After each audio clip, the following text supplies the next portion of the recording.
The marble lobby of Hartwell Corporation gleamed like a cathedral of commerce at 7:15 on a Thursday morning in October. Sunlight streamed through floor-to-ceiling windows, casting long shadows across the polished floor. Employees moved through the space with purpose, their footsteps creating a symphony of ambition and anxiety. Evelyn Hartwell stepped through the revolving doors like a queen entering her throne room. She wore a charcoal Armani suit tailored to perfection. Her blonde hair was pulled back in a severe bun that added years to her face but commanded respect. Her heels clicked against the marble with the precision of a metronome, each step announcing her presence to anyone within earshot. Behind her, two assistants clutched tablets and folders, their faces pale with the particular tension that came from working for a woman who noticed everything and forgave nothing. Evelyn had built this company from nothing. 30 years of 18-hour days. 30 years of sacrifice. 30 years of becoming someone her 12-year-old self would not recognize. The lobby was her kingdom. Every inch of it represented her triumph over a world that had once tried to destroy her. And then she saw the cleaning cart. It sat directly in her path, blocking the route to the executive elevator. Mops and buckets and spray bottles arranged in neat rows. A yellow caution sign warning of wet floors. And behind it, a man in a gray uniform, his head bowed, his hands wrapped around the handle of a mop. Evelyn stopped walking. The lobby fell silent. 50 employees froze in mid-stride, their conversations dying on their lips. They knew what was coming. They had seen it before. The CEO of Hartwell Corporation did not tolerate obstacles, and she certainly did not tolerate incompetence. The man with the mop did not look up. His name was Nathan Caldwell, though Evelyn did not know this and would not have cared if she did. To her, he was a function, not a person, a task that should have been completed before she arrived, a failure that needed to be addressed. She stepped closer, close enough to see the gray threading through his dark hair, close enough to notice the calluses on his hands, close enough to smell the cheap detergent on his uniform. "Is this the standard we hire now?" Her voice cut through the silence like a blade. Nathan's hands tightened on the mop handle, his jaw clenched, but he did not look up. "I'm talking to you." Now he raised his eyes. Evelyn saw a face that might have been handsome once before exhaustion carved lines around the mouth and grief hollowed out the cheeks. She saw brown eyes that held something she could not identify. Not fear, which she expected, not anger, which she could have understood. Something else. "I apologize, ma'am." His voice was quiet but steady. "I'll move it right away." "You'll move it." Evelyn laughed, a short, sharp sound with no humor in it. "That's your response." She turned to address the lobby, to the dozen employees who had stopped mid-stride, watching the scene unfold with the horrified fascination of witnesses to a car accident. "Let me tell you what I see." She gestured at Nathan without looking at him. "I see a cleaning cart blocking executive access. I see equipment scattered like this is some kind of garbage dump. I see someone who clearly has no idea how to do the simplest job in this building." Nathan pulled his cart to the side. "It won't happen again." "You're right, it won't." Evelyn stepped closer. Her perfume filled the space between them, expensive and suffocating. "You know what your problem is?" Nathan said nothing. "You think you're invisible. You think no one notices whether you do your job well or badly. You think because you push a mop, you don't matter." She let the words hang in the air. "Let me educate you. Everyone in this building exists to make this company run. The engineers, the accountants, the janitors. If you can't keep a cleaning cart out of my way, what else are you failing at? What corners are you cutting? What messes are you leaving for someone else to clean up?" Nathan's hands were trembling slightly on the cart handle. His knuckles had gone white. "People like you." Evelyn's voice dropped to something almost intimate. "You coast through life expecting others to tolerate your mediocrity. Well, not here. Not in my building." She snapped her fingers at the security guard standing near the elevator bank. "Earl, I want this reported. And I want to know who supervises the cleaning staff. Clearly someone isn't doing their job." "Yes, ma'am." Evelyn turned on her heel and walked toward the elevator. Her assistants scurried after her like frightened mice. The doors opened, swallowed them, closed. The lobby remained silent for a long moment. Then slowly people began to move again. Conversations resumed in hushed tones. Eyes darted toward Nathan, then quickly away. He stood motionless beside his cart, his head bowed, feeling the weight of their stares. The pity, the relief on their faces that they weren't him. Someone whispered behind him, "Jesus, she didn't have to do that." Someone else replied, "That's just Evelyn. You get used to it." Nathan Caldwell did not respond. He finished wiping down the floor, loaded his cart, and pushed it toward the service corridor. His shift didn't end for another 7 hours. The service corridor was empty. Nathan leaned against the wall and closed his eyes. His heart was pounding. His hands were still shaking. The words echoed in his head like a recording set to repeat. People like you think you're invisible. You coast through life expecting others to tolerate your mediocrity.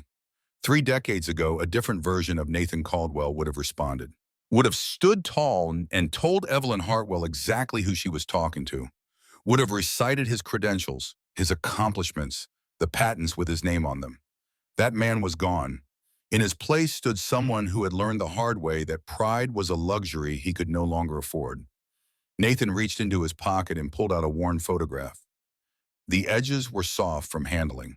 The colors had faded, but the image was still clear. A woman with auburn hair and laughing eyes, a little girl maybe 3 years old perched on her mother's hip, and Nathan himself, younger, lighter, unbroken. Miriam had taken that picture at a company picnic. Lockheed Martin 2018. Nathan had just received his 4th patent for a guidance system that would eventually find its way into 17 different satellites. He had been someone then. He had been visible.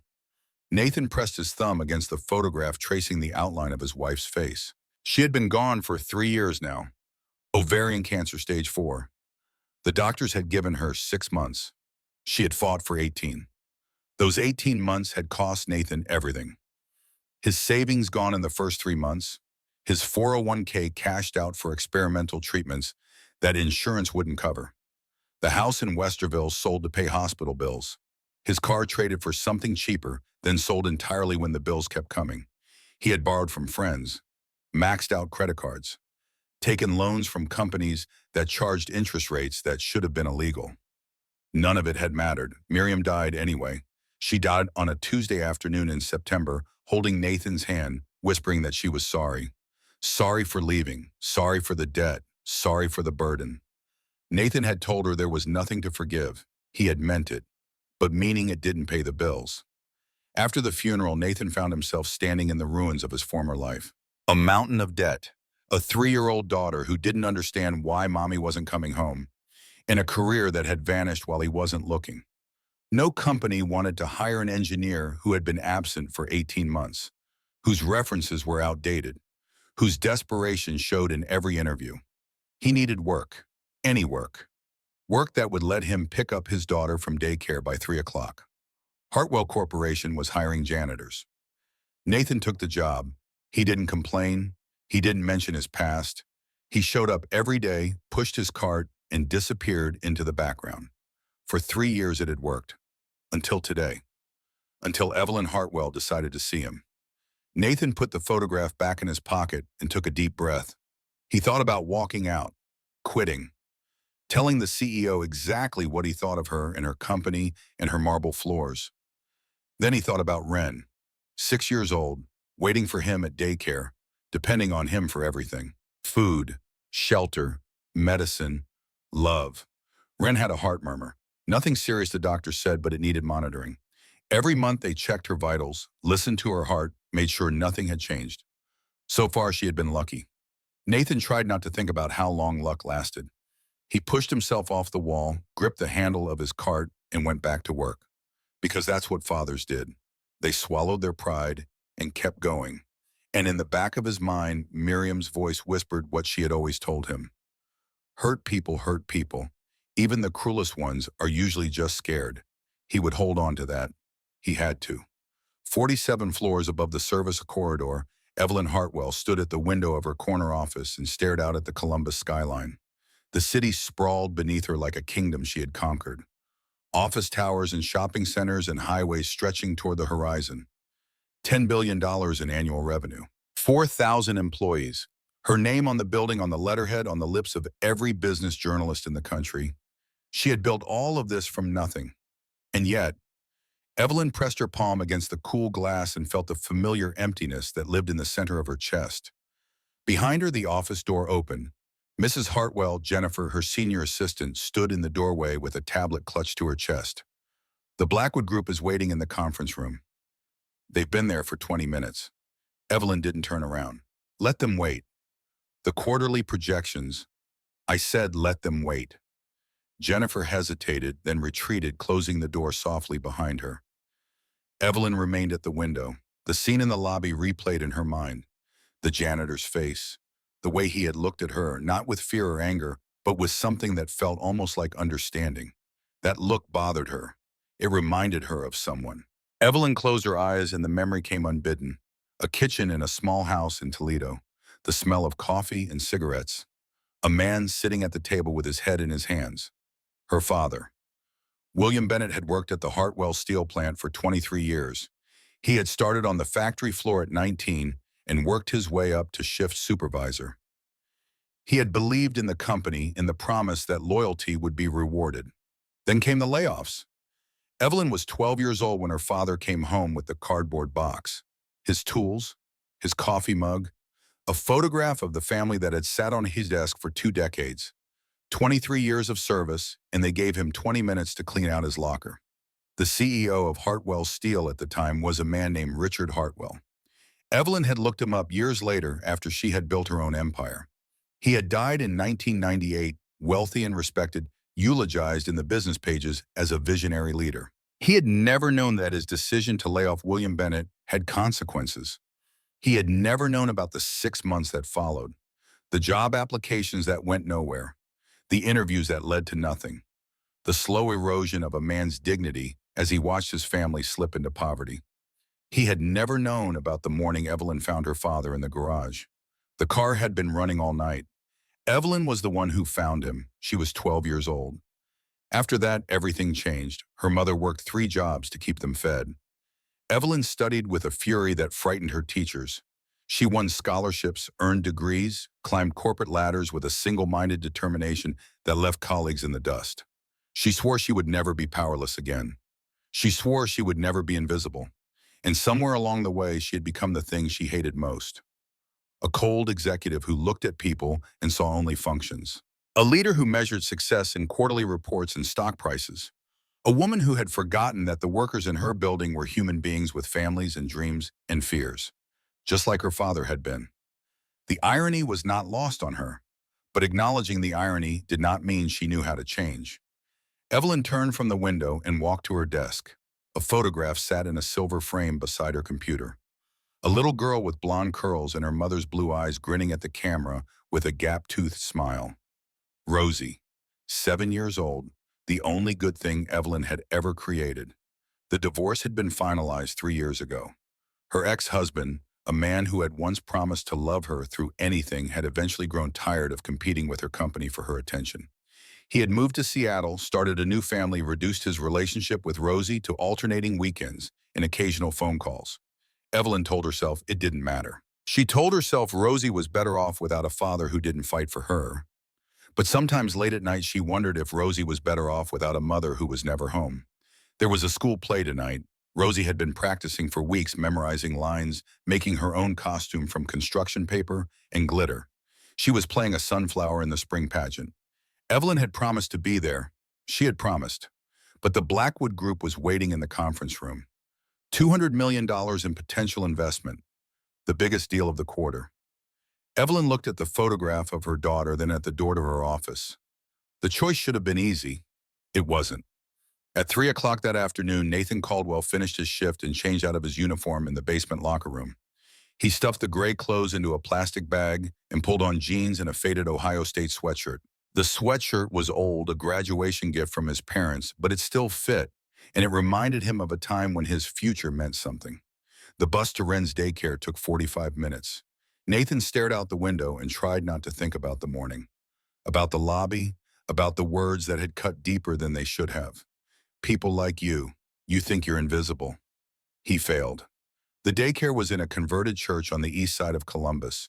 Ren was waiting by the window when he arrived, her face pressed against the glass, her breath fogging the pain. The moment she saw him, her face transformed. pure joy, uncomplicated love, the kind of expression that made everything else worth it. Daddy! She ran to him, threw her arms around his legs, pressed her face against his thigh. Nathan knelt down and hugged her properly. Hey, sweetheart, how was your day? Good? Wren pulled back, her eyes bright. Miss Patterson said I drew the best rainbow. And Tommy shared his crackers with me. And we learned a song about a caterpillar. Want me to sing it? Maybe on the bus.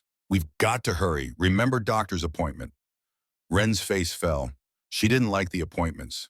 The stethoscopes, the needles, the serious faces of the doctors who listened to her heart like it was a puzzle they couldn't solve.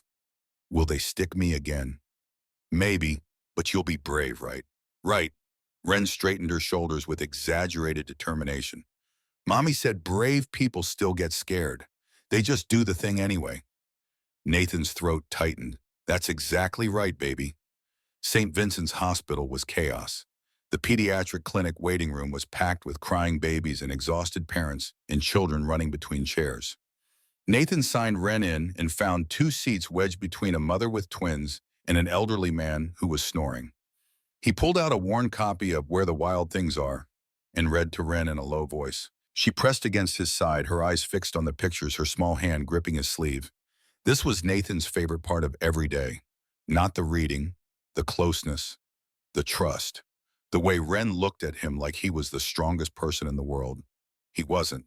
He knew he wasn't. But for her, he would try. A nurse appeared at the door. Wren Caldwell. Nathan lifted Wren onto his hip and followed the nurse down the corridor toward the pediatric cardiology wing. They were passing the emergency entrance when the gurney burst through. Clear the way. Coming through, Nathan pressed Wren against the wall as the paramedics rushed past. He caught glimpses of a small form on the stretcher, an oxygen mask over a gray face, monitors beeping, IV lines trailing. Female age 7, acute abdominal hemorrhage, vitals dropping. The gurney disappeared around the corner. Wren stared after it, her eyes huge. Daddy, is that girl okay? The doctors are helping her, sweetheart. That's what they do. Can we pray for her? Nathan hesitated. Miriam had been the religious one. He had always been skeptical. But since she died, he had found himself talking to her sometimes late at night when the apartment was quiet. Yeah, baby, we can pray. Wren closed her eyes and clasped her hands. Her lips moved silently. When she finished, she looked up at Nathan with absolute confidence. I asked Mommy to look after her until she gets better. Nathan's eyes burned. That's perfect, sweetheart. Across the city, Evelyn Hartwell was in the middle of her presentation to the Blackwood Group when her phone buzzed. She ignored it. The projector cast charts and graphs onto the screen behind her. $200 million, the biggest deal of the quarter, the culmination of 6 months of negotiations. Her phone buzzed again. She ignored it again. As you can see from the third quarter projections, a third buzz, a fourth, a fifth. Something cold settled in Evelyn's stomach. She glanced at the screen. 5 missed calls from Rosie's school. Excuse me for one moment. She stepped into the hallway and called back. The school secretary answered on the first ring. Mrs. Hartwell, we've been trying to reach you. Rosie collapsed during rehearsal. She was complaining of stomach pain, and then she fell. The ambulance is taking her to St. Vincent's. The world stopped. The walls of the hallway seemed to close in. The fluorescent lights buzzed like angry insects. Evelyn's heart was pounding so hard she could feel it in her temples. What do you mean collapsed? Is she conscious? Is she breathing? She was conscious when they put her in the ambulance. But Mrs. Hartwell, they said you need to get there as soon as possible. They said it might be serious. Evelyn didn't remember ending the call. She didn't remember grabbing her purse from the conference room or ignoring Gerald Blackwood's questions about the presentation. She didn't remember the elevator ride to the parking garage or the drive through downtown Columbus. All she remembered was the prayer that repeated in her head like a mantra. Please, please, please. Not her, not Rosie, not the only good thing she had ever created. Please, the emergency room was a blur of noise and movement. Evelyn pushed through the doors like a woman possessed. Her suit was wrinkled. Her hair had come loose from its severe bun. Her eyes were wild with terror. My daughter, Rosie Hartwell. They brought her in by ambulance. The nurse at the desk looked up. Are you the mother? Yes. Where is she? She's in surgery, ma'am. The doctor will be out to speak with you as soon as possible. Please have a seat. Surgery, Evelyn's voice cracked. What do you mean surgery? What's wrong with her? Ma'am, I need you to stay calm. The doctor will explain everything. I don't want to stay calm. I want to know what's happening to my daughter. A hand touched her elbow. She spun around. A man in scrubs stood behind her. Gray hair, kind eyes, the weary expression of someone who had delivered bad news too many times. Mrs. Hartwell, I'm Dr. Morrison. I'm the surgeon working on your daughter. What's wrong with her? Rosie has a ruptured appendix. We're operating now to stop the internal bleeding. But there's a complication. What complication? She's lost a significant amount of blood. We need to give her a transfusion, but her blood type is O negative. It's the rarest type and our supply is critically low. We've put out a call to the regional blood center, but they can't get units to us for at least 4 hours. Evelyn stared at him. 4 hours. Yes, ma'am. Does she have 4 hours? Dr. Morrison's silence was answer enough. The floor tilted beneath Evelyn's feet. She reached for the wall to steady herself, but her hand found only air. She was falling into a darkness she had not felt since she was 12 years old, standing in a garage that smelled like exhaust, looking at her father's body slumped over the steering wheel. Someone caught her before she hit the ground. A nurse helped her to a chair in the waiting room. Someone pressed a cup of water into her hands. Voices spoke around her, but she couldn't understand the words. All she could think about was Rosie. Rosie with her gap-toothed smile and her construction paper costume. Rosie who had practiced her lines for weeks. Rosie who was supposed to be a sunflower tonight, standing on a stage looking out at the audience for her mother's face. Rosie who was dying.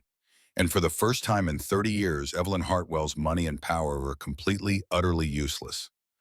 Time passed. Evelyn didn't know how much. She sat in the waiting room with her hands clasped in her lap, staring at the wall, praying to a God she had stopped believing in when she was 12. Please, please, please. The intercom crackled to life. Code red, O, negative blood needed immediately, pediatric emergency. All compatible staff and visitors report to the donation center. Evelyn's head snapped up. Around her, people stirred. A few stood and moved toward the hallway. Most stayed where they were, shaking their heads, murmuring apologies. I'm a positive. I'm B negative. I donated last month. They won't take me again so soon. Evelyn stood on shaking legs. She pushed through the crowd toward the information desk, toward the donation center, toward anyone who could help. Please, her voice was ragged, stripped of its usual authority. Please, someone. My daughter is dying. She needs O negative blood. Please. People looked at her with pity, with sympathy, with the helpless expressions of bystanders who wished they could help but couldn't. No one stepped forward. Evelyn felt the last of her control slipping away. The CEO of Hartwell Corporation, the woman who had built an empire through sheer force of will, was breaking apart in the hospital hallway. Please. She was crying now, tears streaming down her face. She's 7 years old. She's all I have. Please, someone, anyone. And in the crowd, a man in a faded Ohio State sweatshirt heard her voice and recognized it. Nathan Caldwell stood frozen in the hallway outside the pediatric cardiology wing. His daughter's checkup was over. Wren's vitals were normal. Her heart murmur was unchanged. They were supposed to be heading home, but the announcement had stopped him. O negative. His blood type. The rarest type. The same type that the dying girl needed. And now through the crowd, he could see the woman who was begging for help. The same woman who had stood in the lobby that morning and called him invisible. The same woman who had humiliated him in front of 50 employees. Evelyn Hartwell. The girl on the gurney, the girl with the oxygen mask and the gray face, the girl who was bleeding internally. That was her daughter. Nathan looked down at Wren, who was holding his hand, watching the chaos with wide eyes. Daddy, that lady is really sad. I know, baby. Is her little girl the one we prayed for? Nathan's heart clenched. I think so. Then you have to help her. Wren looked up at him with absolute certainty. You have the special blood. Remember, Mommy said it makes you like a superhero. Nathan stared at his daughter, 6 years old, carrying her mother's compassion in her small heart. He thought about the morning, the humiliation, the words that had cut him to the bone. People like you think you're invisible. He thought about Evelyn Hartwell kneeling on the hospital floor begging strangers for help, her power and wealth stripped away until she was just a mother terrified of losing her child. Just like any other mother. Just like Miriam had been in those final months, fighting so hard to stay alive for Ren. Nathan took a deep breath. Stay here with the nurse for a minute. Okay, Daddy needs to go help someone. Ren nodded solemnly. Be brave, Daddy. I will, sweetheart. Nathan walked toward the donation center. He walked toward the woman who had tried to destroy him. He walked toward a choice that would change everything. Evelyn was still kneeling on the floor when she heard the voice. Excuse me. She looked up.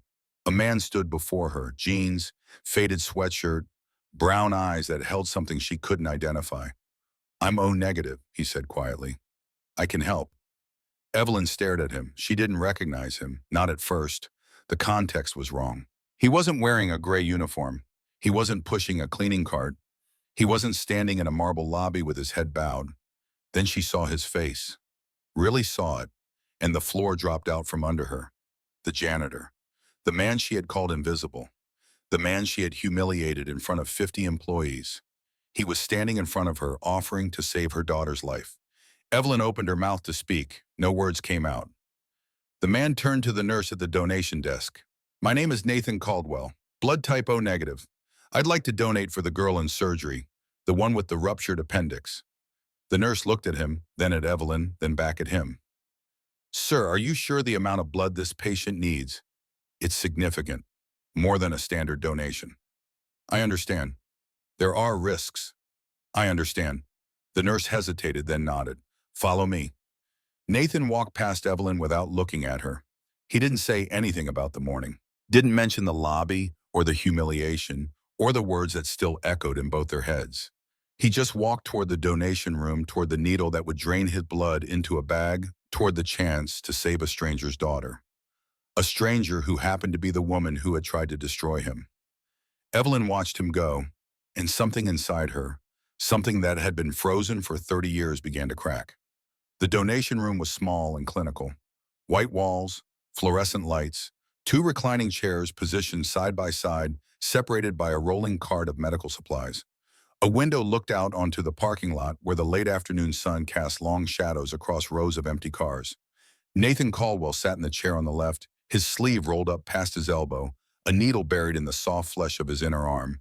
He watched his blood flow through the transparent tube into the collection bag, dark red and thick, carrying with it something he couldn't name. Life, maybe. Or maybe just the stubborn refusal to let a child die because her mother had been cruel. The nurse moved around him with practiced efficiency, checking monitors, adjusting the flow rate, making notes on a clipboard. Her name tag said Patricia. She had kind eyes and gentle hands, and she hadn't asked why he was doing this. Maybe she didn't need to. Your blood pressure is good, Patricia said. Heart rate stable. You are doing great, Mr. Caldwell. Nathan nodded but didn't speak. Through the glass window of the donation room door, he could see Evelyn Hartwell standing in the hallway. She hadn't moved since he walked past her. She was frozen there, her designer suit wrinkled her hair, disheveled her face a mask of shock and confusion, and something that looked almost like shame. He wondered what she was thinking. He wondered if it mattered. The door opened and a doctor entered. Gray hair, wire-rimmed glasses, the harried expression of a man who had been running between emergencies all day. His coat said Dr. Morrison. Mr. Caldwell. The doctor glanced at the clipboard Patricia handed him. I need to discuss something with you. Is the girl okay? She's still in surgery, but that's not what I need to talk to you about. Dr. Morrison pulled up a stool and sat down, his eyes meeting Nathan's with unusual intensity. We ran your blood through our standard screening and we found something unexpected. Nathan's stomach tightened. Something wrong. No, nothing wrong. Quite the opposite, actually. The doctor leaned forward. Mr. Caldwell, your blood contains a rare antigen combination that we almost never see. It's found in perhaps 1 in 10,000 people, maybe fewer. What does that mean?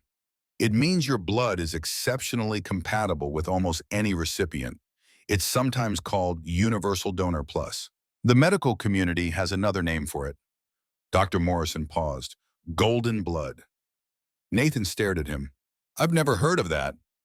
Most people haven't. It's rare enough that many doctors go their entire careers without encountering it. The doctor's voice softened. Mr. Caldwell, the girl in surgery, Rosie Hartwell, has a particularly difficult blood profile. Standard O negative donations would help, but they wouldn't be optimal. Your blood is different. Your blood is perfect for her. Nathan looked at the collection bag, now half full with his blood. Perfect. The word felt heavy in his chest. There's something else, DeMorrison continued. Given the severity of her condition, 1 unit of blood may not be enough. We may need 2 units, possibly more. He hesitated. I have to be honest with you. Donating 2 units in a single session is pushing the limits of what's safe for a healthy adult. You'll experience significant fatigue, dizziness, possibly fainting. You'll need to rest for several days afterward. But it would give her the best possible chance. Nathan thought about Wren waiting for him in the hallway with a nurse. He thought about the bus ride home, the cramped apartment, the shift he was supposed to work tomorrow morning. Then he thought about the girl on the gurney, the oxygen mask over her gray face, the terror in her mother's eyes. Do it, he said. Take 2 units. Dr. Morbayton studied his face for a long moment. Whatever he saw there seemed to satisfy him. You're a remarkable man, Mr. Caldwell. I'm just a janitor. No, the doctor shook his head. You're much more than that. He stood and left the room. Patricia adjusted the equipment, preparing for the extended donation. Nathan leaned back in the chair and closed his eyes. Through the door, he could still feel Evelyn Hartwell watching him. Evelyn couldn't move. She stood in the hallway outside the donation room, her feet rooted to the floor, her mind spinning in circles that refused to resolve into coherent thought. The janitor, the man she had humiliated, the man she had called invisible. He was giving his blood to save Rosie's life. She didn't understand. She had built her entire worldview on a simple principle: people acted in their own self-interest. Always. Without exception. Kindness was a transaction. Generosity was an investment. Every good deed came with strings attached. It was the only way the world made sense. But this man, this Nathan Caldwell, had no reason to help her. She had given him every reason to hate her. She had publicly humiliated him in front of his colleagues. She had called him mediocre, incompetent, invisible. And yet here he was, giving his blood for her daughter. A nurse approached her, young, sympathetic, holding a clipboard. Mrs. Hartwell, I have some updates on your daughter's surgery. Evelyn turned to her, desperate for any scrap of information. Is she okay? Is she going to be okay? The surgery is progressing well. Dr. Morrison is cautiously optimistic.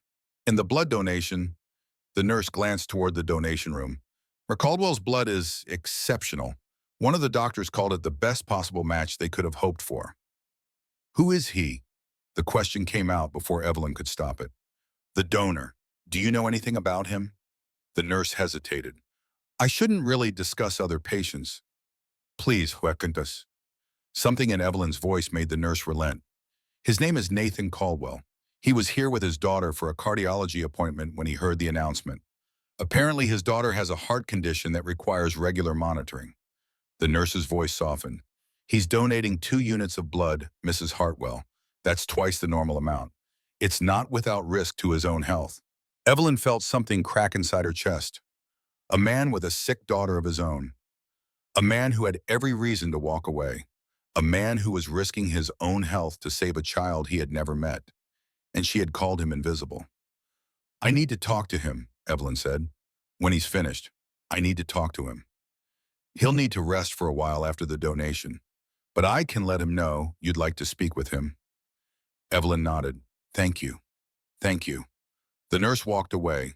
Evelyn stood alone in the hallway, watching through the glass as Nathan Caldwell's blood flowed through the tube into the bag that would save her daughter's life. The donation took 45 minutes. By the end, Nathan could barely keep his eyes open. The room swayed when he moved his head.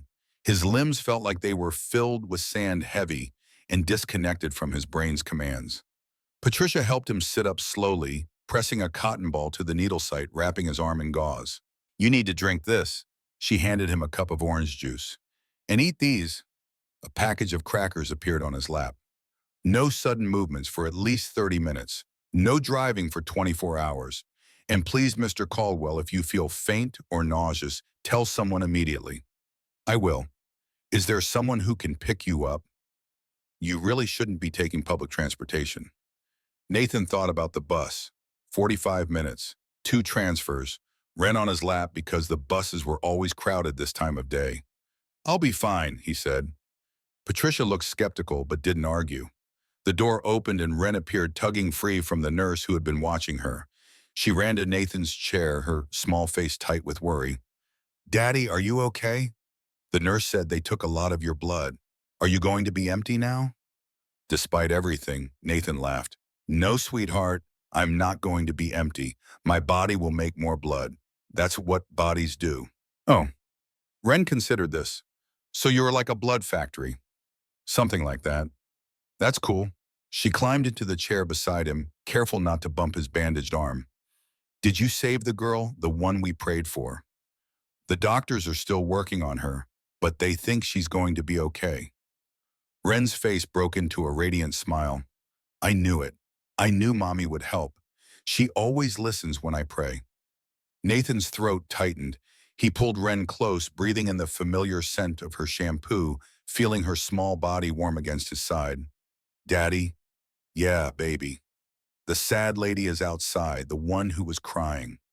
Nathan looked up. Through the glass door of the donation room, Evelyn Hartwell was still standing in the hallway, but she wasn't frozen anymore. She was moving toward the door, her steps hesitant, her face a map of emotions he couldn't read. She looks like she wants to talk to you, Ren said. I think she does. Are you going to talk to her? Nathan watched Evelyn approach. He thought about the morning in the lobby, the words that still echoed in his head. He thought about the choice he had made, the blood he had given, the exhaustion that was pulling at him like an undertow. He thought about Miriam. Hurt people, she used to say. Even the cruelest ones are usually just scared. Yeah, baby, Nathan said. I'm going to talk to her. Evelyn stopped at the threshold of the donation room. She had given speeches to thousands of people. She had negotiated deals worth billions of dollars. She had faced down hostile boards and aggressive competitors and journalists who wanted nothing more than to see her fail. None of that had prepared her for this moment. Nathan Caldwell sat in the donation chair, his face pale, his arm bandaged, his daughter curled up beside him like a small, protective animal. He looked exhausted, drained, literally emptied out. Because of her. For her. Mrs. Hartwell. His voice was quiet but steady. How's your daughter? Evelyn's voice caught. She's still in surgery, but they say she's going to be okay because of you. Nathan nodded slowly. The silence stretched between them. Evelyn had prepared a speech, a formal expression of gratitude carefully worded, professionally delivered. The kind of speech she gave to investors and board members and anyone else who needed to be managed. But standing here looking at this man who had given his blood to save her child, all those words disappeared. I don't understand, she said finally. Nathan looked at her. What don't you understand? Why? The word came out raw and ragged. This morning I stood in front of 50 people and called you invisible. I said you were mediocre, incompetent. I treated you like you were nothing. Her voice cracked. And then you gave your blood, 2 units of your blood, for my daughter, Wipia. Nathan was quiet for a long moment. His daughter looked up at him, then at Evelyn, then back at her father. There was something in the child's eyes that made Evelyn uncomfortable, a knowingness that seemed too old for her small face. Before your daughter went into surgery, Nathan said slowly, she collapsed in the hallway. She was seizing, terrified, alone. Evelyn felt the breath leave her body. I was there when it happened. I was walking past with my daughter, and your girl fell, and I caught her. I held her until the doctors came. Nathan's voice softened. She grabbed my hand, Mrs. Hartwell. She looked at me with those big blue eyes, and she said, please don't let me die. My mommy isn't here. Please. Evelyn's knees buckled. She grabbed the door frame to keep from falling. I made her a promise, Nathan continued. I told her she wasn't going to die. I told her I was right there. I told her I wasn't going anywhere. He paused. When I make a promise, Mrs. Hartwell, I keep it. But after what I said to you, Evelyn couldn't finish. What you said to me this morning has nothing to do with your daughter. She's a child. She's innocent. She doesn't deserve to die because her mother was cruel. The word hit Evelyn like a physical blow. Cruel, she had been called many things over the years. Ruthless, cold, demanding, but never cruel. She had always told herself that her harshness was necessary, that it was just business, that it was nothing personal. But standing here looking at the man she had tried to destroy, she couldn't hide from the truth anymore. She was cruel. She had always been cruel, and she had spent 30 years pretending otherwise. I'm sorry. The words came out in a whisper. I'm so sorry. I know it's not enough. I know it doesn't change anything. But I'm sorry. Nathan studied her face for a long moment. My wife used to say something, he said quietly. She used to say that hurt people hurt people. That the ones who do the most damage are usually the ones who are carrying the most pain. Evelyn felt tears streaming down her face. She sounds like a wise woman. She was. She died 3 years ago, cancer. I'm sorry. So am I. Nathan shifted in his chair, wincing slightly as the movement pulled at his bandaged arm. I'm not going to pretend that what you said this morning didn't hurt Mrs. Hartwell. It did. I went home to my empty apartment and looked at my daughter and wondered what kind of example I was setting by letting someone treat me like that. Evelyn closed her eyes. But I also know that people are complicated. I know that the woman who stood in that lobby this morning isn't the whole story. Nobody is just one thing. Nathan paused. You're Rosie's mother. You love her. I could see that the moment you started crying in the hallway. And that love, that desperate need to save your child, that's real. That's who you are too. Evelyn opened her eyes and looked at him. Really looked at him. She saw the gray in his hair and the exhaustion in his face and the calluses on his hands. She saw the faded sweatshirt and the worn jeans and the cheap sneakers. And she saw something else. Something she had missed that morning in the lobby. Dignity. This man had lost everything. His wife, his career, his savings, his future. He worked as a janitor in a building full of people who looked right through him. But he still had his dignity. He had kept it even when she tried to take it away. You said you're a janitor, Evelyn said slowly, but that's not the whole story either, is it? Nathan's eyes flickered with something that might have been surprise. What do you mean, the way you talk, the way you carry yourself? Even this morning when she couldn't bring herself to say the words. You didn't react like I expected. You didn't get angry. You didn't make excuses. You just stood there and took it, and then you went back to work. She paused. That's not the behavior of someone who's always been a janitor. Nathan was quiet for a long moment. His daughter had fallen asleep against his side, her small hand still gripping his shirt. I was an engineer, he said finally. Lockheed Martin. I designed guidance systems for satellites. I have 4 patents with my name on them. Evelyn stared at him. After my wife got sick, I took a leave of absence. Then another. Then another. By the time she died, I had been gone for 18 months. My projects had been reassigned. My position had been eliminated. My references were outdated. He shrugged. I needed a job that would let me pick up my daughter from daycare by 3. Your company was hiring janitors. The words hit Evelyn like a series of blows. An engineer, a man who had designed systems that orbited the earth, and she had called him mediocre. I didn't know, she whispered. No, you didn't. Nathan's voice was gentle without accusation. Because you didn't ask. You looked at my uniform and my cart and my mop, and you decided you knew everything you needed to know. Evelyn felt the shame wash over her like a wave. She had built her entire career on the ability to see through facades, to understand what people really wanted, to read the truth behind the performance. But she had looked at Nathan Caldwell and seen nothing. Just a janitor, just an obstacle, just another faceless worker in the machine of her company. She had been so wrong. How do you do it, she asked. How do you push that cart every day knowing what you used to be? How do you take orders from people who couldn't solve problems you used to solve in your sleep? Nathan considered the question. My daughter, he said simply. Everything I do is for her.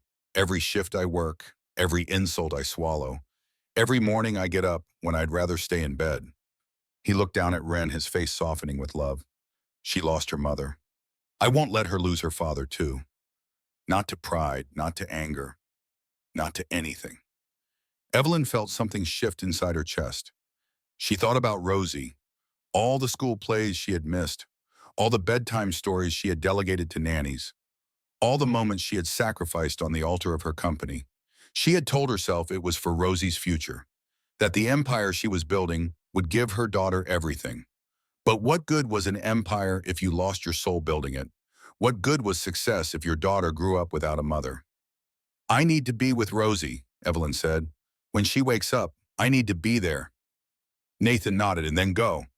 Evelyn turned to leave, then stopped. Mr. Caldwell. Yes, thank you. The words felt inadequate, but she didn't have better ones. For saving my daughter, for being, she struggled to find the right word, for being better than I deserve. Nathan looked at her for a long moment. Go be with your daughter, Mrs. Hartwell. That's where you belong. Evelyn walked away. Behind her, Nathan Caldwell closed his eyes and let the exhaustion pull him under.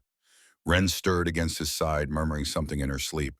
And somewhere in the surgical wing, Rosie Hartwell's heart began to beat stronger as Nathan's blood flowed through her veins.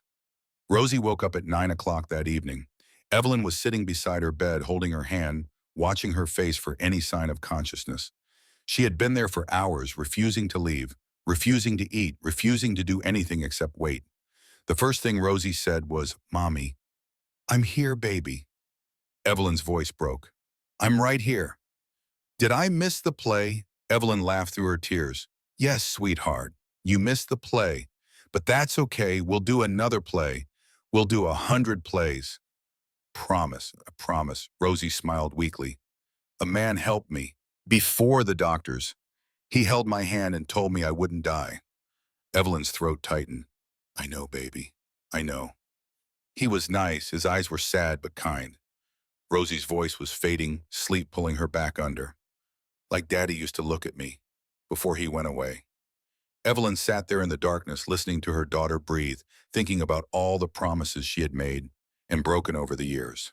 She thought about her father, about the man who had lost his job and his dignity and finally his life because someone with power had decided he didn't matter. She thought about Nathan Caldwell, about the engineer who pushed a mop because he loved his daughter more than his pride.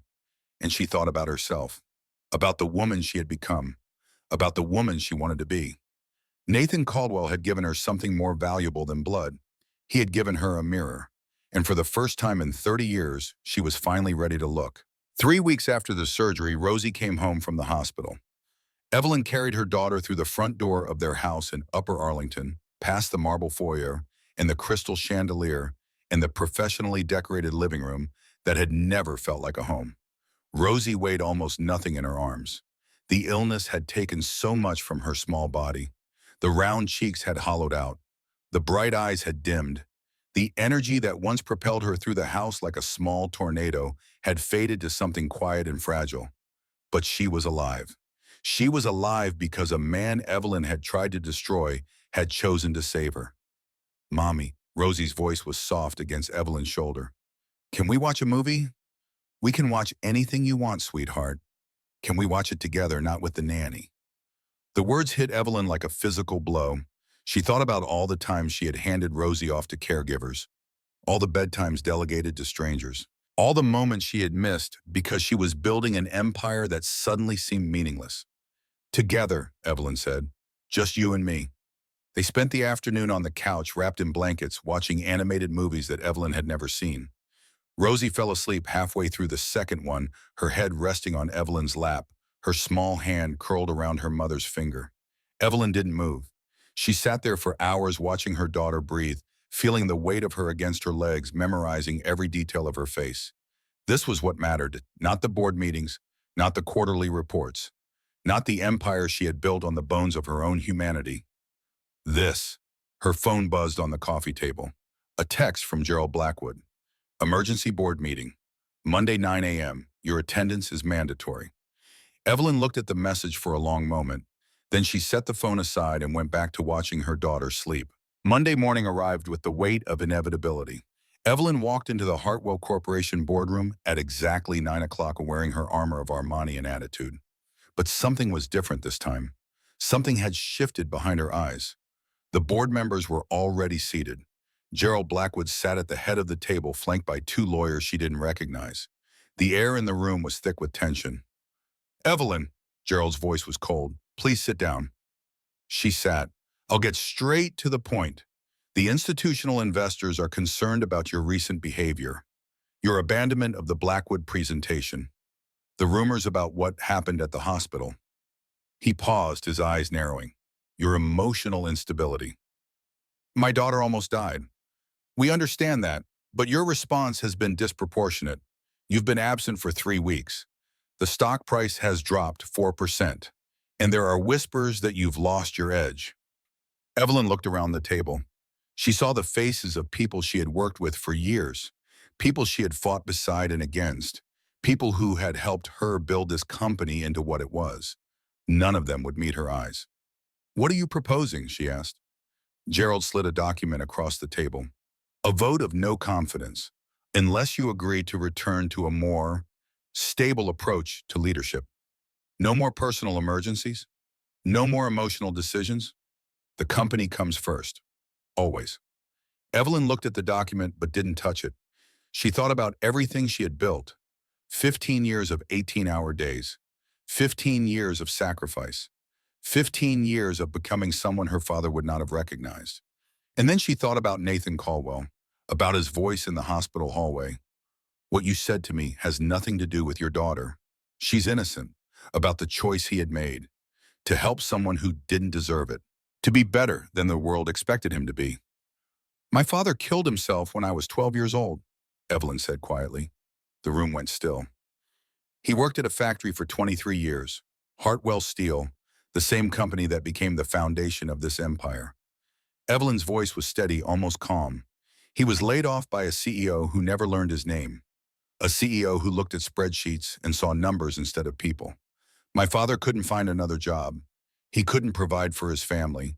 He couldn't live with the shame." She looked around the table. "I built this company because I swore I would never be powerless.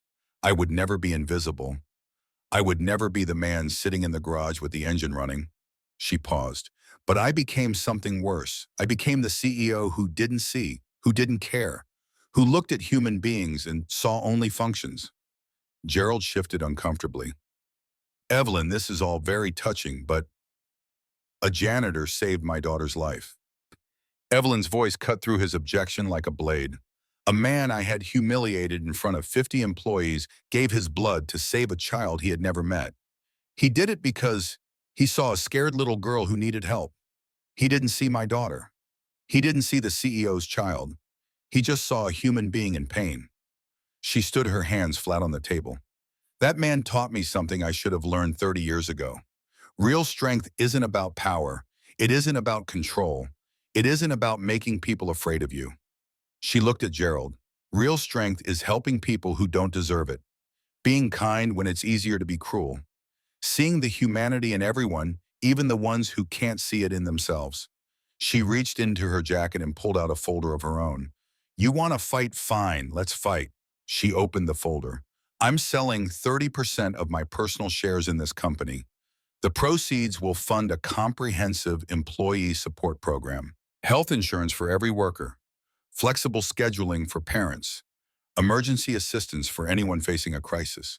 Gerald's face went pale. "You can't be serious." "I've never been more serious about anything in my life." Evelyn's eyes blazed. "You can have your vote of no confidence. You can try to remove me, but even if you succeed, you can't stop this program. The money is already committed. The foundation is already established. The Hartwell-Caldwell initiative will exist whether I'm CEO or not." She closed the folder.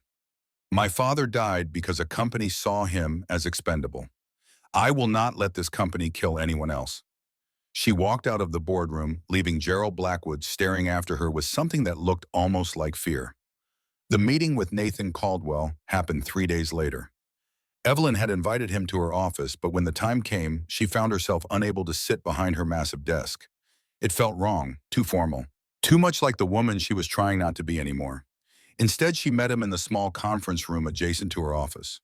A simple table, 4 chairs, a window that looked out over the city. Nathan arrived at exactly 9 o'clock wearing khakis and a button-down shirt that looked new. His hair was combed, his shoes were polished. He looked like a man who wasn't quite sure what to expect.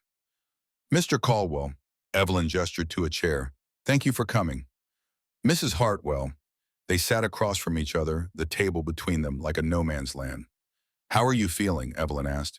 "After the donation?" "Better. Took about a week to get my energy back." Nathan paused. "How's Rosie?" "Home, recovering. She asked about you." "About me. She knows someone saved her life. She wants to meet him." Evelyn hesitated. "She wants to meet you." Nathan was quiet for a moment. "I'd like that," he said finally. The silence stretched between them. Evelyn had prepared a speech, a formal offer carefully structured, professionally presented. But sitting here looking at the man who had given his blood for her daughter, all those words felt hollow. "I need to tell you something," she said. "Something I've never told anyone outside my family." Nathan waited. "My father." The words came slowly, painfully, like pulling splinters from beneath the skin. "He didn't die of natural causes. He killed himself in our garage. I was the one who found him." Nathan's face didn't change, but something shifted in his eyes. "I was 12 years old. I came home from school and I heard the car running and I opened the garage door and—" Evelyn's voice cracked. "He was still warm. The doctor said he had only been gone for a few minutes. If I had come home earlier, if the bus hadn't been late, if I had just—" She stopped, unable to continue. "It wasn't your fault," Nathan said quietly. "I know that. Logically, I know that." Evelyn took a breath. "But logic doesn't help when you're 12 years old and your father is dead and your mother is screaming and your whole world is falling apart." She looked at Nathan. "After that, I made myself a promise. I would never be weak. I would never be vulnerable. I would never let anyone see me as anything less than invincible." She laughed bitterly. "I built walls so high that no one could get in. I became so hard that nothing could hurt me. And somewhere along the way, I forgot that the walls were keeping me out too." Nathan studied her face for a long moment. "My wife used to say that the strongest people are the ones who've been broken and put themselves back together. The cracks are what let the light in." Evelyn felt tears threatening. She blinked them back. "She sounds like she was an extraordinary woman." "She was." Nathan's voice softened. "She had cancer for 18 months. Every day I watched her get weaker. Every day I thought, this is it. This is the day I lose her. And every day she smiled at me and told me it was going to be okay." "Was it okay?" "No." Nathan shook his head. "It wasn't okay. It still isn't okay. Some days I wake up and I forget she's gone and then I remember, and it's like losing her all over again." He paused. "But I keep going because that's what she would have wanted, because our daughter needs me, because giving up would mean all her fighting was for nothing." Evelyn looked at him with new eyes. She had seen him as a janitor, a function, an obstacle. She had been so blind. "I'm creating a new position," she said. "Director of Employee Support Services. The person in this role will design and oversee programs to help workers who are struggling. Health insurance expansion, flexible scheduling, emergency assistance, all of it." Nathan's expression didn't change, but she saw a flicker of something in his eyes. "The salary is $120,000 a year. Full benefits for you and your daughter, including comprehensive coverage for her heart condition." Nathan stared at her. "I want you to take this job, Mr. Caldwell. Not because you saved Rosie, not because I owe you, because you're the only person I know who understands what these workers are going through, because you've lived it, because you'll tell me the truth even when I don't want to hear it." Nathan was silent for a long time. "I have conditions," he said finally. "Name them." "The program has to be real, not just PR, not just a way to make headlines. If I tell you something needs to change, you actually change it." "Agreed. And you have to treat your employees differently. All of them. Not just the ones you're trying to impress." His voice hardened slightly. "I don't ever want to see what happened in that lobby happen to anyone else." Evelyn met his eyes. "I understand. One more thing." "What?" Nathan leaned forward. "You have to mean it. If this is just about guilt, if this is just about making yourself feel better, I'm not interested. But if you're serious about changing, really changing, then I'll help you." Evelyn looked at him for a long moment. She thought about everything she had been, everything she had done, everything she had lost along the way. I don't know if I can change, she said honestly. I've been this way for so long. The walls are so high, the armor is so thick, I don't know if there's anything left underneath. She paused. But I want to try. For Rosie, for my father, for all the people I've hurt without even seeing them. She met Nathan's eyes. And for you, because you showed me that it's possible to be strong and kind at the same time. That real courage isn't about never being afraid. It's about helping people even when they don't deserve it. Nathan studied her face. Whatever he saw there seemed to satisfy him. Then I'll help you, he said. He extended his hand. Evelyn took it. And something that had been broken for 30 years began slowly to heal. The Hartwell-Caldwell initiative launched on a Monday morning in late November. A stage had been set up in the main lobby of Hartwell Corporation.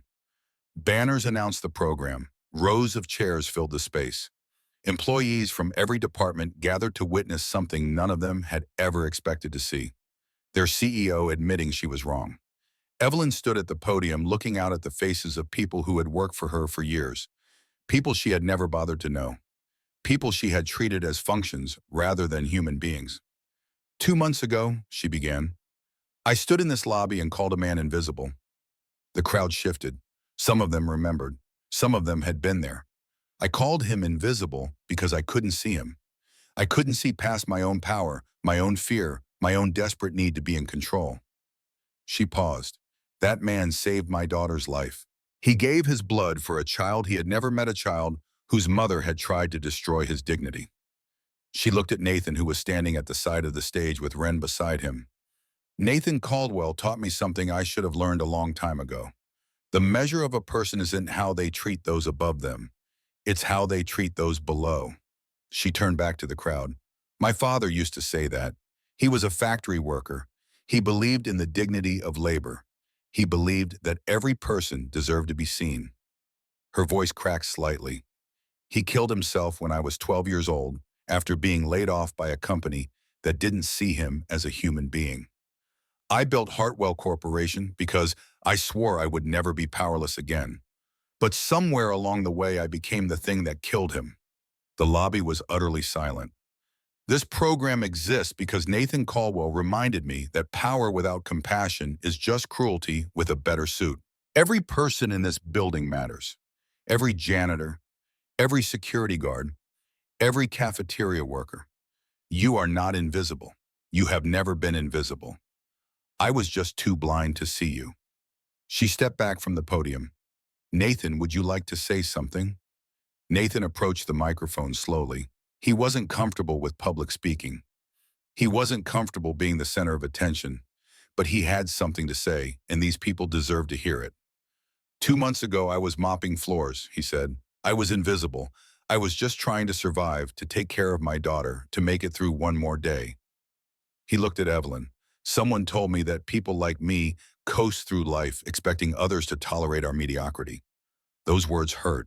They were meant to hurt. He paused. But they also woke something up in me. They reminded me that I had forgotten my own worth. I had forgotten that I used to design guidance systems for satellites. I had forgotten that I was more than just the uniform I wore. He turned to the crowd. Mrs. Hartwell gave me something more valuable than this job. She gave me back my dignity. Not by apologizing, not by writing a check, but by seeing me, really seeing me for the first time. He stepped back. That's what this program is about. Seeing people, all of them, because everyone, no matter what they do, deserves to be seen. The applause started slowly, then built into something thunderous. 6 weeks after the launch, Rosie met Ren for the first time. Evelyn had arranged the meeting carefully.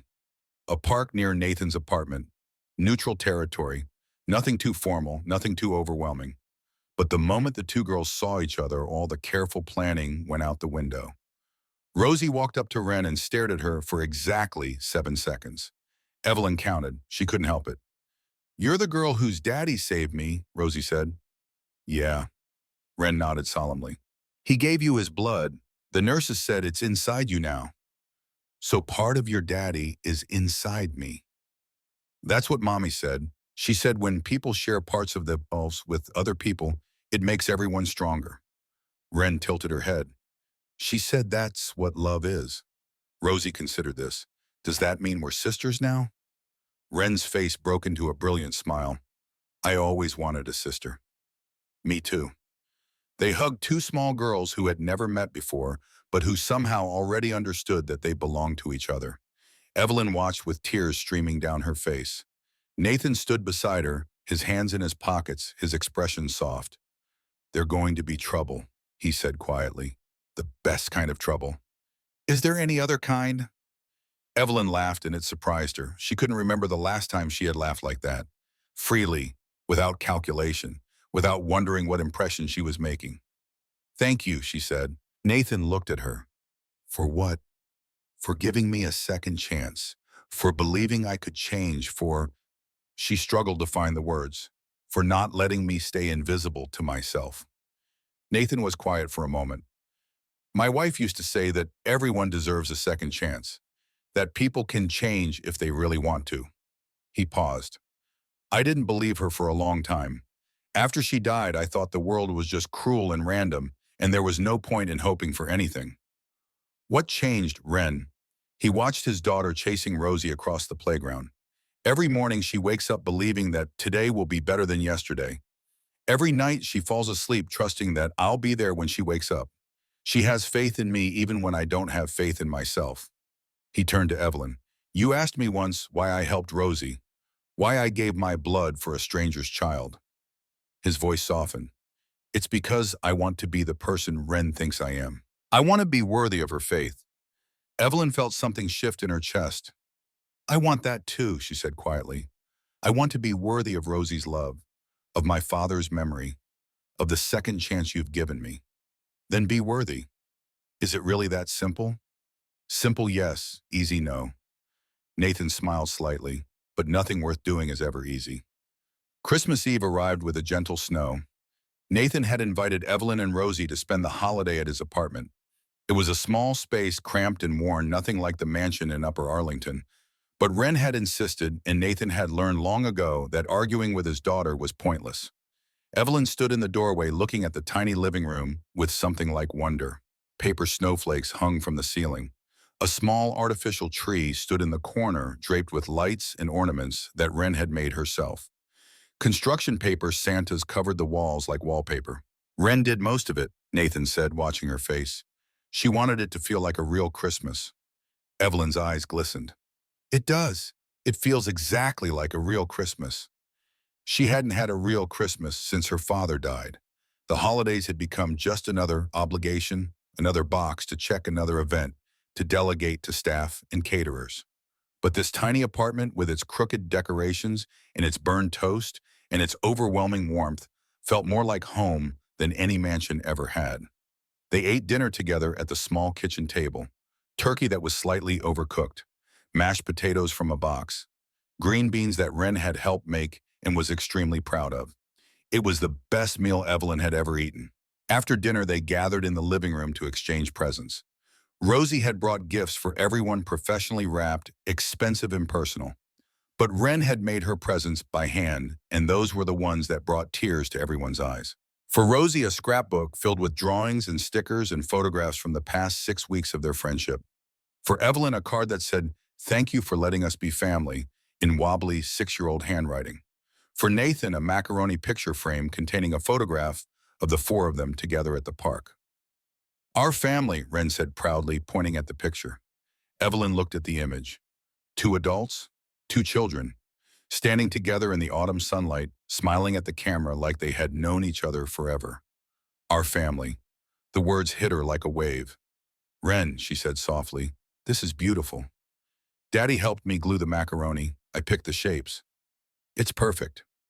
Later, after the girls had fallen asleep on the couch, their small bodies curled together like puppies, Evelyn and Nathan sat by the window watching the snowfall.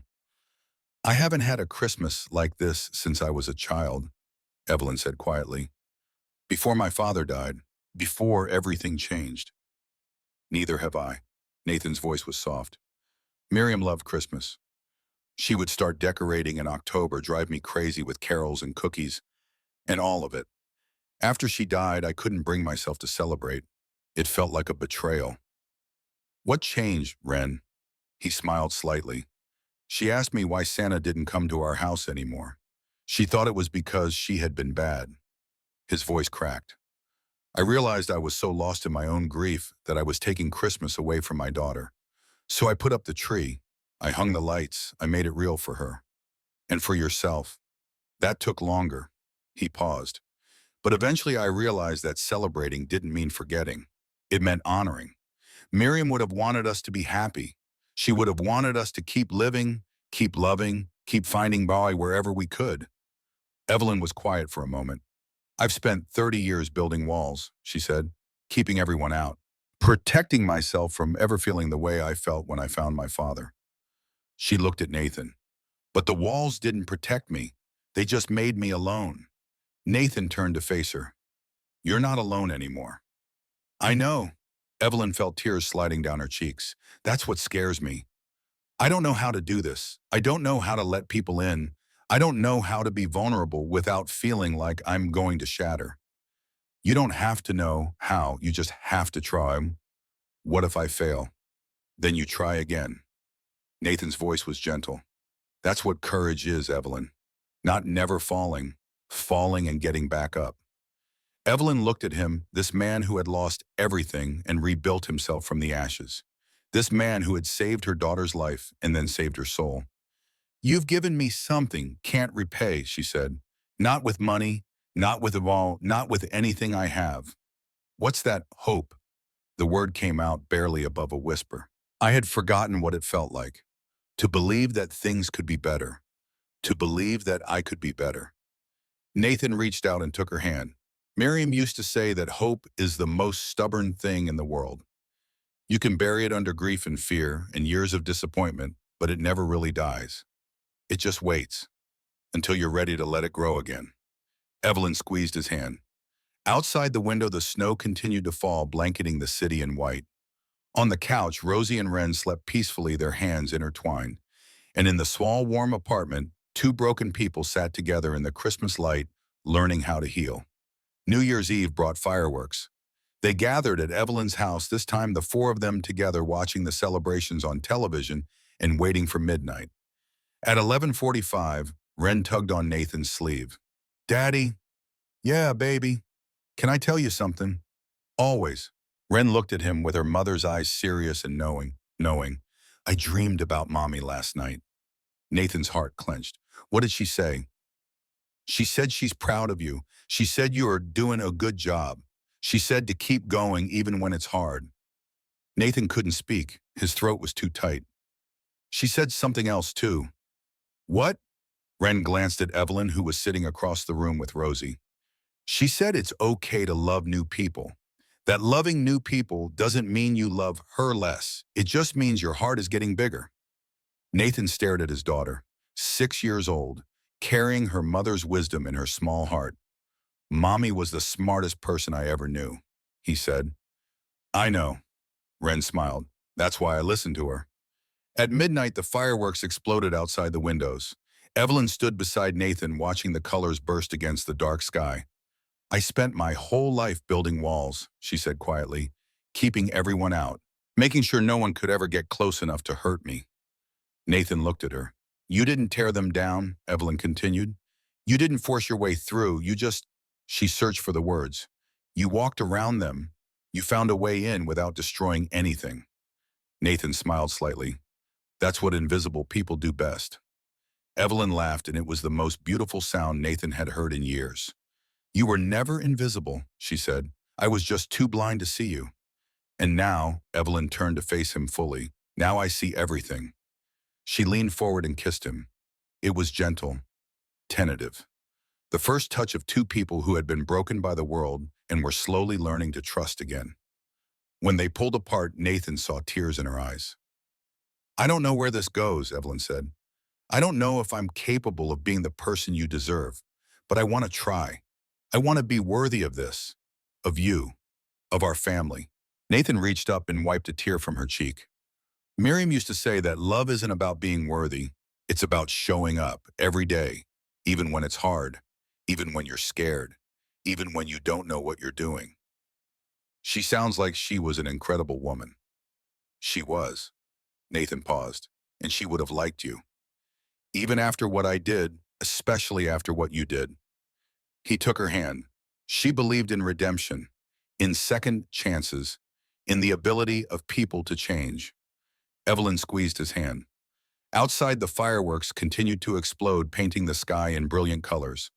On the couch, Rosie and Ren slept peacefully, their small bodies curled together, their hands intertwined.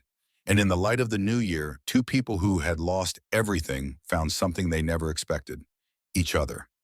1 year later, the Hartwell-Caldwell Initiative celebrated its first anniversary. The ceremony was held in the same lobby where everything had begun.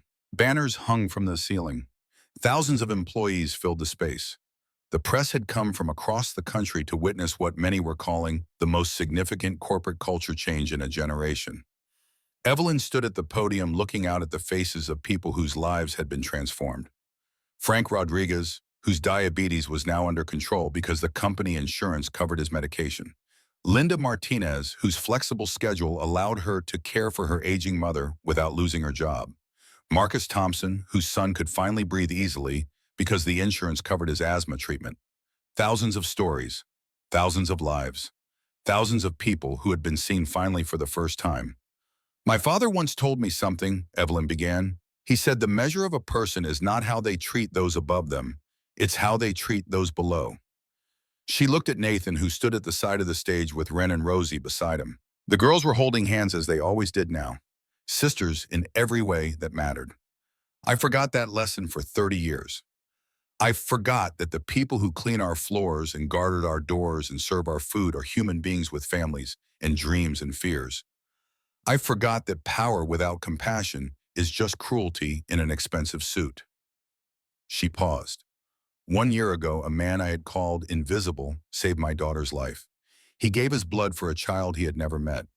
He showed me that real strength is not about domination. It's about service. It's about seeing the humanity in everyone, even the ones who can't see it in themselves. She looked at the crowd. This program has helped over 2,000 families in its first year. 2,000 people who no longer have to choose between their health and their jobs. 2,000 people who have been seen. She stepped back from the podium. But we're not done. We're never done. Because somewhere out there right now, there's another parent working 2 jobs and still not able to afford health insurance. There's another child going without medication because the bills are too high. There's another human being who feels invisible. Her voice rang out strong and clear. I see you. We see you. And as long as I have any say in this company, you will never be invisible again. The applause was thunderous. Evelyn walked off the stage and into Nathan's arms. He held her tight, and she felt the last of her walls crumble. She had spent 30 years building an empire. Now she was building something more important. A family, a legacy, a second chance. The cameras flashed. The crowd cheered. The world watched as Evelyn Hartwell, the woman who had once called a janitor invisible, stood beside the man who had saved her daughter and transformed her soul. And in the front row, 2 little girls sat hand in hand watching their parents with identical expressions of pride. Sisters, not by blood, but by something stronger. By choice. By love. By the stubborn, unbreakable belief that people could change, that hearts could heal, that the invisible could be seen. And that sometimes the most powerful thing in the world was simply showing up for each other day after day until the walls came down and the light got in.